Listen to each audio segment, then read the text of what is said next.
buttoning up. So after our enjoyment of the last video,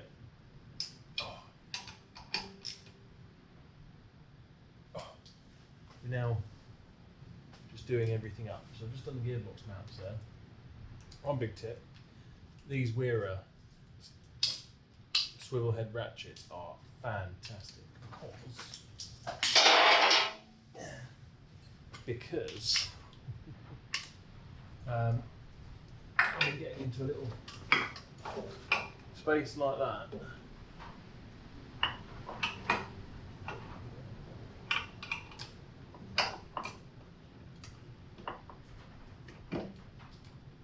Would not be fun otherwise.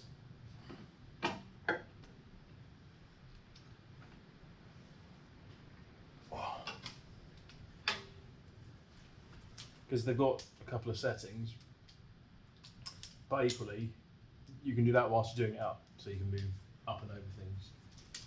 So that's our gearbox mount on. I'll do the prop in a minute. There you go.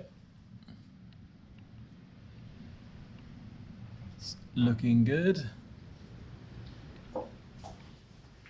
And we have, whatever the best way of getting these is.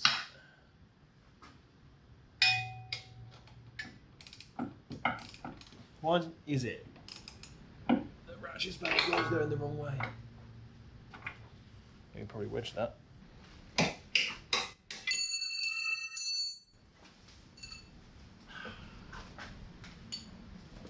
then the access for the. Oh my god! Access for these is nice and easy.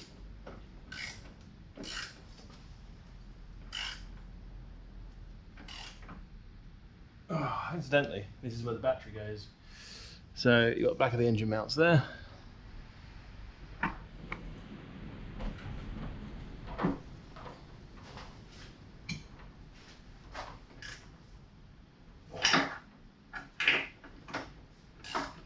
These are M10s, you're not gonna, very well lit there, aren't they?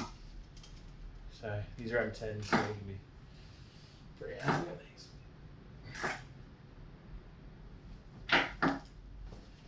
Right, other side. These are alright. Loads of access to these.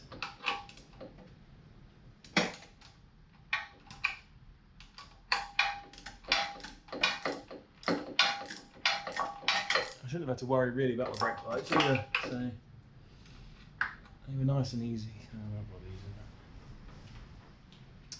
One thing we didn't discuss, if anyone that hasn't watched some of the older videos, so I said the engine may have to come out again. It might do, because we're going to assemble everything, and then, so obviously I did the bottom end. I'm happy with physically, there's no like major failure. But considering the engine was in such good nick, and it hadn't run for so long,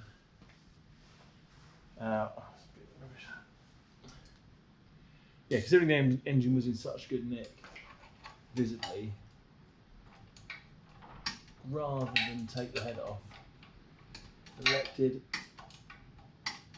to do a bit of a test. Really easy from the top this. Once it's all together, really. So an engine that's sat for a long time, you will get a bad compression result for it,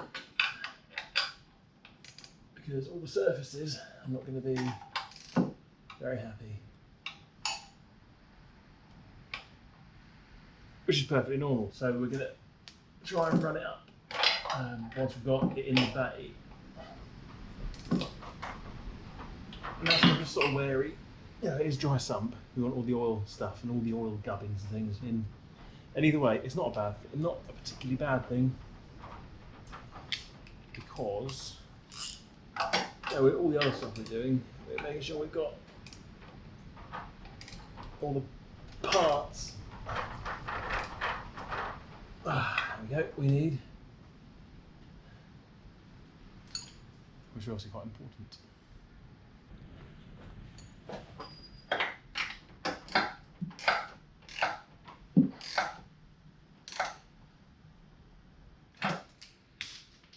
Click. That clutch line's nasty, isn't it? So I'm trying to put the, I'm going to pop the clutch line on now. Here. Yes. Hopefully you can see. I'll try and zoom in a bit.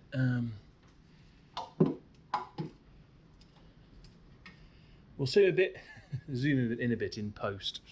Awesome. I'm not going to tie the brake pipes yet, just because I don't know if anything else will go there. So we got up, we might have, that probably should have come down the bottom, but yeah, you can't really get to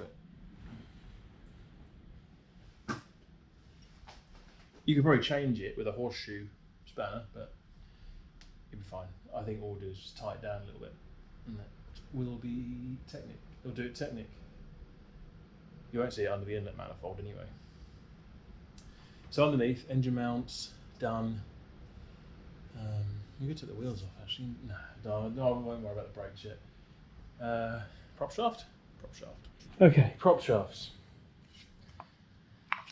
Basically allow the transmission and diff to do that.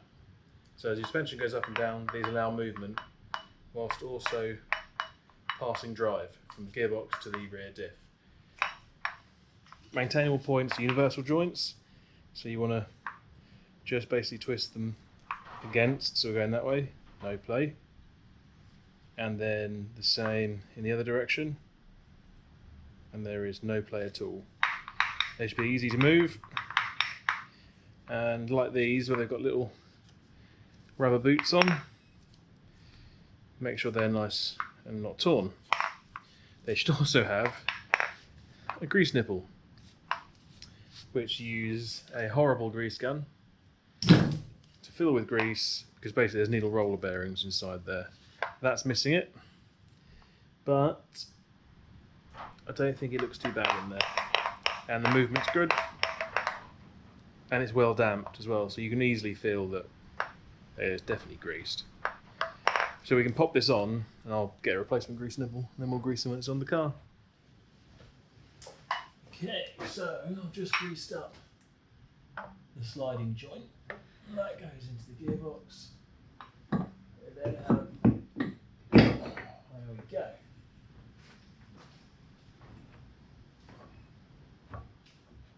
Yeah, we're not in gear, good. Then it's just a case of lining up. Yeah. Bolt holes. Ideally, you want to pass the bolts that way, on the basis that if a nut falls off, the bolt stays in. But I don't really know what's easier on a TBR. So the sliding joint up here that goes into the back of the gearbox is actually what seals the back of the gearbox. There's an oil seal in here. There's a dust cover and an oil seal. If you take the gearbox out, it pukes all the fluid out. We won't be filling it up until we're actually ready to drive, mostly because manual boxes don't require oil in them just to have the engine running. A lot of auto boxes you want to be filled even if you're not in drive, because they will still spin the oil pump. It's why you can't tow a lot of autos with the wheels down, because just spin that, spin the back, you'll turn. You'll basically turn the gearbox without the oil pump running, then backwards. So because the engine's not running, the oil pump's not running, and then you'll be turning the back of the gearbox, and it won't be very healthy. But also, yeah, we don't need to fill it yet. We'll write on top of everything, no fluid. And you can easily, I should just say, obviously I'm fitting this with having to do the greasing later. Obviously it's a serviceable item, having to grease the prop shaft, so you can get to those whilst it's in the car. Interestingly, the bolt's the same as a Land Rover, so Imperial.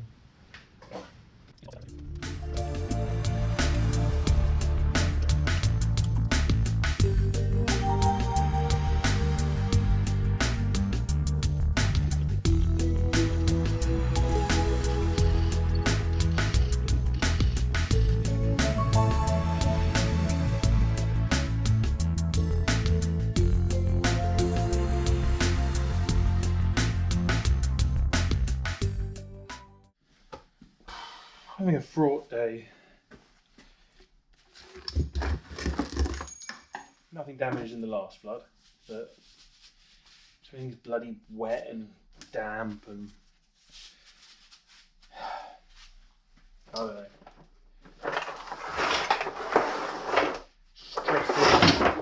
Stresses me out.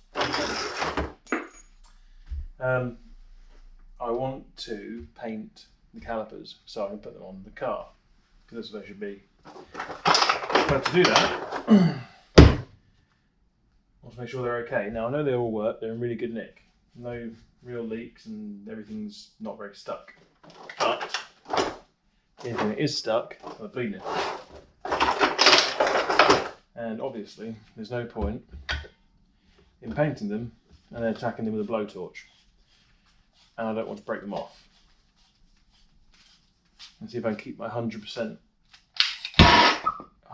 record with not breaking off nipples. Got it.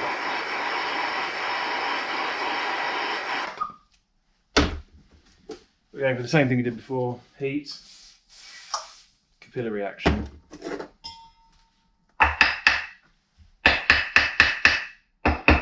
A little bit of percussion.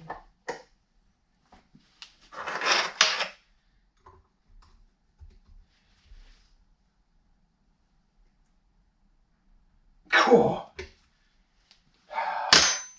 Is that CP flammable? No. Just being careful not to build up too much heat in the caliper body, but that's not usually a problem.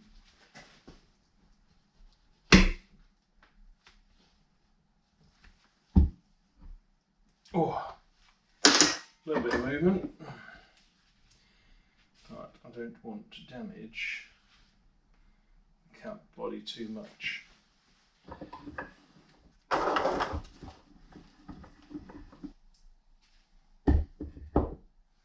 It is generally a hard sort of shape to clamp down.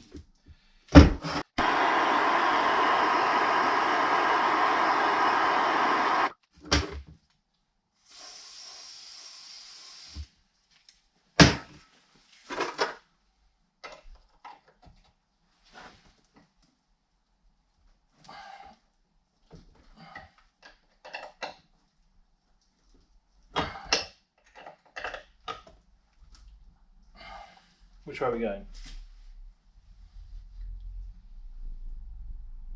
Yeah.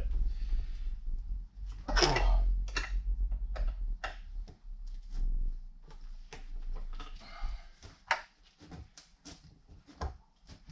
a little bit of movement now.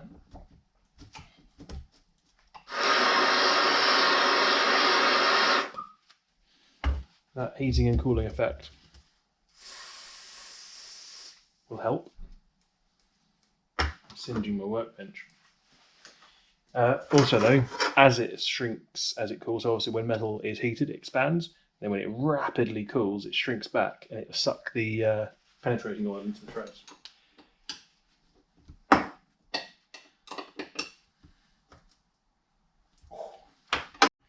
Welcome back. Now, as predicted, nothing broke. But what did happen was the threads on the bleed nipple are knackered. Hopefully it's just a bleed nipple, but we'll try and tap it out. If not, well, I'm sure someone can fix it. Now you might remember from sorting the other one, the little block on the master cylinder, is that we tapped out these. So a bleed nipple is an M10 by 1 mil thread, which I've got this. This is a brilliant little kit from Big Red. I think it's off their eBay store, but it comes with everything you may need, and it gives you the references to reorder. It's just brilliant idea. So, yeah, it starts off quite nicely. I mean, I imagine, really, that has never actually been removed in its entire life, has it? it's been cracked. I could crack it. It was sort of felt okay, but yeah, they're definitely cutting something. So all I've got here is a blunt, so as in not tapered M10 tap. You probably won't have one of these in your set. To the base, yeah. Probably something you have to order specifically. But this might work, it might not. If it does, great. If it doesn't, not so great. Really, what you want to do is, I mean, the bit that seals the bleeding nipple is going to be variably the same. It's just making sure you've got the same thread length. So we'll just try the new one first in the hole we know is good. Yep. Just blow that out. Works well, it's coming out the feed hole. What we had to do to get that one out in the end was use the impact. So I just worked it back and forth with the impact. Not the big one, just use the little one. Because very much like an impact screwdriver, works like that. But anyway, I'm going to do the other calipers. Really, all I wanted to say, because I see loads, I mean, you see loads of people just break off. It was watch Wes work on YouTube. The sort of stuff he works on in rust belts in the US. Watch one of those and then say, oh, well, I broke it off because it was really stuck. Seriously, 9 times out of 10, they will come out. And here we go, readying for paint. So I've just cleaned up and stripped all the rust and gunk off of the rear calipers. And now we're stripping down the last little bits to the fronts. So there's 4 little anti-rattle clips. They're just held on with a 4mm Allen key. And they're just little stainless steel L brackets. They all come out, clean all the corrosion out, and then we take off the 6mm Allen key, 6mm bolt on top to remove the front caliper anti-rattle clips. We had one small issue. The thread in the top of that one had been very badly helicoiled, so it came out like a zebedee. So I have to sort that, which is a pain. Right, but otherwise I can clean those up for paint.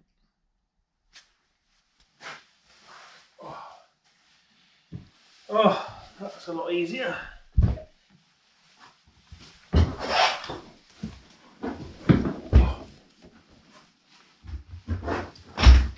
Ruby these, aren't they? Yeah, funny.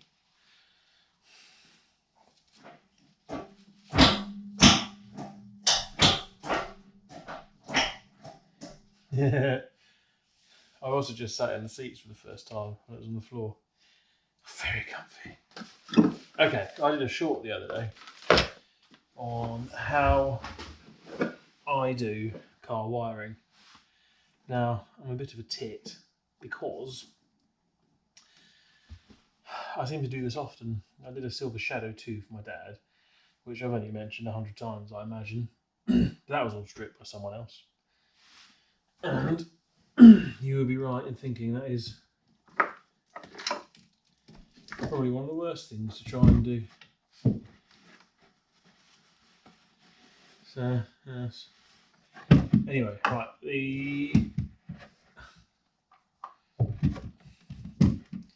I should have found some more pictures. Anyway, this exercise, I want to try and just plug stuff in and kind of see what's missing. It all looks a bit daunting when you get here. Anyway, the brilliant tvrtuscan.info website has all of the wiring diagrams in it. It's quite comfy with that seat. And TVR didn't produce wiring diagrams from what, if that's anything to go by. What they did have is these. They might be pale on the camera. What they are the actual engineering diagram to have the wiring loom made, which is why that's termination point, and then they just list the distance between the 2 points. What it gives us though is a fantastic wiring diagram, which is brilliant. And it shows everything. It shows all the earth points. Okay, anyway, in there is the actual book, TVR Tuscan wiring. And then these are the big diagrams at the end. So this one that's rear harness. So we don't need that at the moment. Then we have nose, and I'm going to guess this stops, lamps, horns, which I found somewhere. Washers, horns, body. Oh, siren. Might need to know where the siren plug goes. A massive rear view mirror. Main harness.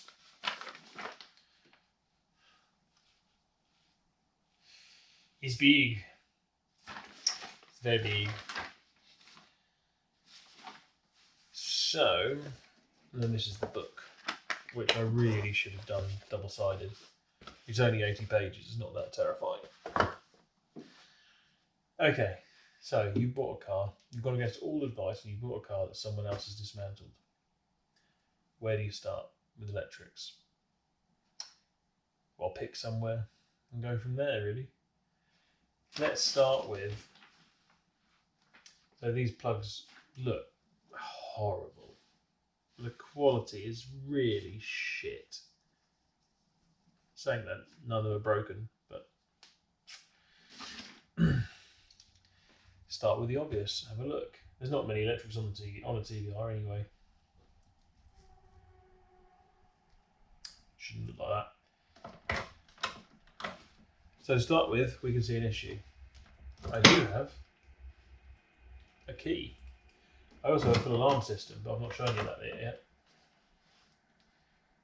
Now, what's missing from in there? We'll try and be artsy.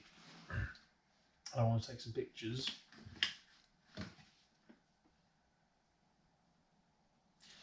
What's missing from the key switch? Because it doesn't spring back either. I don't think these have a start button. Do they?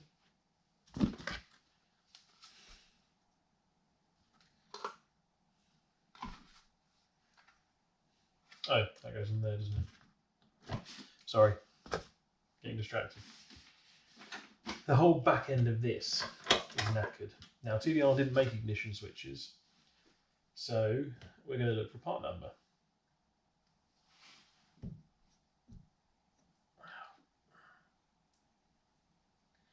It's from General Motors. Now we have part number 260, 379, 48 or 51. So we want the end of that. I'm assuming that's what's been ripped out of the loom there. I just realised I've got that as well. So we're starting with the obvious, yeah? We've got some torn out wires. I mean, everything else is a sort of plug on it. We've got an earth eyelet, which our diagram will show us where it goes. AC Delco, original equipment, ignition lock housing. Available on Amazon. Only dispatched within 4 to 6 weeks. 1, 2, 3, 4, 5 cables. Maybe we only have 4, but that might be a TVR thing. We should be able to see it on here though. So straight away, look at the colours. Now, these might be obvious, but some of you may not have played with these looms before. What you've got, you have some cables that are a solid colour. So like solid red, whatever, usually live, solid black, usually ground, negative, whatever. And then in the book, you will have the colour chart. So this really, I mean, I'll tell you what, this is the best. This is probably one of the best electrical manuals I've ever seen. It's for a car that doesn't really have much electrics. For example, I've got J20 wiper motor. That corresponds to the drawing, and then you've got speed 2 is red green, earth is black, ignition is green, speed 1 is blue green, and then park switch output brown green. Find me another one, wiring manual that tells you all of that. You usually have to work out for yourself. We're talking about colours, weren't we? I'm getting distracted. I've got all these things around me, sorry. For example, we've got 2 colours, and that's a white, yellow. Main colour, that first one, so white, is the main colour. Most of the colour on the cable is white. Second colour, yellow. Call that a tracer, or not a Yamaha. That is a line of colour. So white, yellow is a solid white, basically a white cable with a yellow stripe. And that is how all of it's done. Sometimes you might get light green, dark green, but it's all quite obvious. So what we're going to find first is what we think is our ignition switch. And there we go, ignition switch. So we want white, yellow, yep. We want a white, yep. White, red, yep. And solid red. 4 cables. So that indeed is our ignition switch. Get a bit of masking tape and a pen.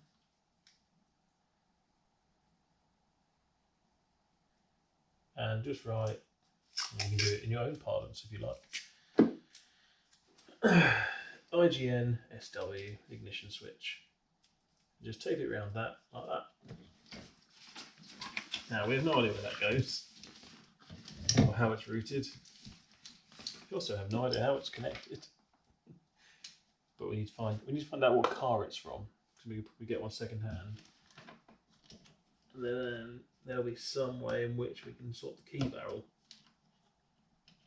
because we're going to have to sort the key barrel anyway. So we've identified that. There's some easy stuff to identify. That's going to be for the dash. We then have what looks like a bullet connector with a purple and black. Now the diagram is actually set up quite nicely. So for example, that top corner is under the footwell. Is in the footwell. That's where your ECU and stuff is. And alarms. So now we found the ignition switch here. We can look there. PB. So PB will be purple with a black tracer. And that is a horn push. What you've got for horns is, people call it all sorts, like a clock spring or something. But basically, this turns. This doesn't like that. So on the back of that, we have a little copper connector. We're going to have to replace it, I think, because it falls off. So, and that's just a bullet connector. So we'll just do that as horn. Peter, did you forget to film an outro again? Oh, yeah. Shall I do it now? Probably a good idea. Bye. Bye, Internet.